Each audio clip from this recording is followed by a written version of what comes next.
This F1 driver pulled off something no one else has. He finished the race on foot. Yeah, I know. What the hell am I talking about? Well, if you don't know the story, Jack Brabham literally pushed his car to the finish line. He led most of the race, but finished fourth after running out of fuel. Great excitement. Jack Brabham pushes his car across the line in fourth Still walked away as world champion.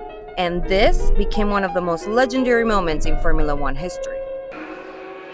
And it's fallen off. It's fallen off. It went under his car. He's gone sideways. He's managed to collect it again through incredible car control. It's stories like this one that some compare to the current F1 era and say, yeah, this was more raw and exciting. But what truly made it feel different goes far deeper than Hollywood-like moments. The sentiment that F1 has become boring has been around since the early 2010s, and it keeps getting stronger. Max Verstappen wins! Some say the action isn't the same, that drivers are built differently, for the worse, that everything is calculated, engineered, optimized to the point where it doesn't even look fun anymore. Drivers have no room for mistakes, but also no room for improvisation.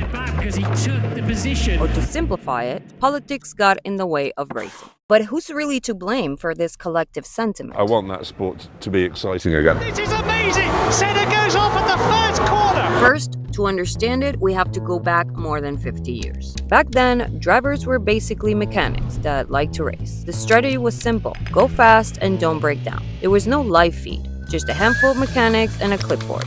The driver was the sensor, the source of information. So they needed racecraft, adaptability, mechanical sympathy, and mental strength, skills that came with age. Meaning, team drivers were almost impossible to see. They were in the late 20s, sometimes even older. Drivers were, in a way, part mechanic, part engineer, part strategist. It definitely helps to know something about this and to be able to interpret what the car If does. something felt wrong, they felt it first. They described it. No computer.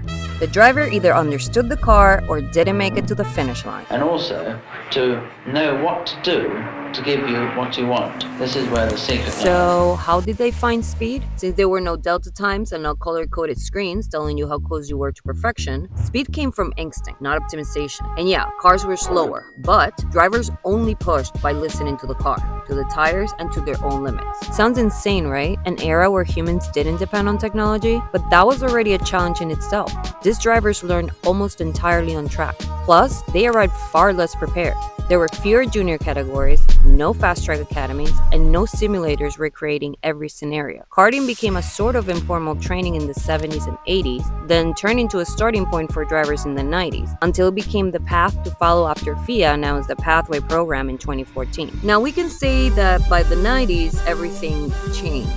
There's this idea that the peak of F1 was in this decade, and that would make sense. The sport was established, the path was defined, but it also had that thing of being dangerous and for real. All the wheels off, all four wheels off. We know that even today, F1 is considered an extreme sport, but back then, you could witness truly heavy moments. And as humans, we are drawn to things that are unpredictable, things that are chaotic. They're going to stop the race, no doubt about It's that. what hits your brain and gives you that dopamine that makes you want more. One circuit we were at, there was an accident, and the driver got out and walked away, and the crowds went, oh. It's an awful thing to say, but it's true. People go for the excitement. So at this point, do we have any clues on who to blame? Well, it's a fact that technology changed how teams operate. Driver preparation and development became more structured. Yes, the goal was to have the fastest car, and it still is. But with more technology, teams gained even more ways to build the fastest car. And with that came more rules, and they're only getting tighter. The chaotic factor slowly left the chat. So nothing can be risky. In the wall! Schumacher almost put him in the wall there! F1 once rewarded instinct. Risk was unavoidable, and a huge part of the spectacle was watching drivers gamble everything. Over time, the FIA added more rules, more limits, more safeguards, and for good reason, driver safety had to improve, right? But when risk is regulated, it removes situations where pure instinct is key, making today's races a bit dull sometimes. And I know, if you got this far into the video, you might agree with Jeremy Clarkson. Get rid of the stewards. I want to see Villeneuve and Arnoux wheel to wheel. Let's turn it into a proper sport again and not some health and safety exercise. Obviously, he had that opinion when Hamilton was winning every single year. Some people got bored of never getting something unpredictable. 2014. It is back to back. Lewis Hamilton. I get it. Believe me. Dangerous driving is what the fans want. But I don't think the point is to go back to watching Men on Fire. I liked a comment on that same Jeremy video that said, all those health and safety exercises are written in blood. Love it or hate it, those rules are not going anywhere. So yes, technology and rules and regulations are on the list. But are they to blame for everything? Did they take something away from F1 drivers today? In my opinion, not entirely. They're now precision athletes, and it's a lot to deal with. They grow up reading data, they train in simulators for hundreds of hours, they're taught to repeat perfection lap after lap. Also, as cars get faster, physical demand gets higher. Pressure starts earlier as they debut younger. The system builds them faster, expecting perfection from day one. Basically, instinct slowly gave way to data, experience gave way to preparation, and age gave way to efficiency. But here's where it gets interesting. People think instinct disappeared from Formula One. It didn't. The best modern drivers still have it. They don't just drive by numbers, they feel grip before the data confirms it. They adapt in real time, in the wet, in chaos, under pressure, even with a crappy car.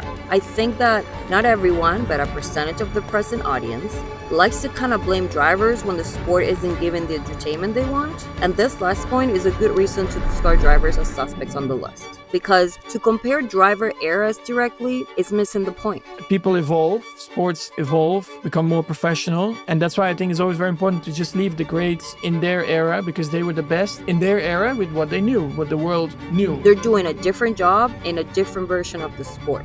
Does that mean there are objectively no humans to blame? Absolutely not. The people behind the curtains, the big guy in France, the corporations, the business side of F1. It's undeniable that the sport became a massive advertising platform for oil companies, energy drinks, and now luxury fashion brands. There's an entire ecosystem we only see the surface of. And what do we see? We've seen the things are fishing, and the business side of the sport is chaotic and savage. That inevitably is going to cause an effect inside the sport and the way it works. So much money on the table brings pressure, and you can see it in the way things are being done. Le digo, oye, Cristian, ¿y qué vas a hacer cuando no funcione con Liam? No, pues está Yuki. ¿Y qué vas a hacer cuando no funcione con...? No, tenemos muchos pilotos. Le digo, pues los vas a usar a todos. Me dice, sí, ya sé. Decisions stop being just about racing. Still, whether you blame technology, corporations, politics, or all of them together, it's all a matter of perception. And that's why I would say all the options in the list are totally valid reasons to argue that the feeling is not the same for many. From my perspective, Formula One didn't lose its raw edge.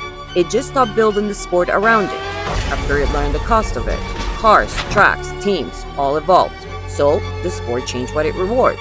Not instinct, but precision. And when the reward changed, the way we experienced it as viewers changed too.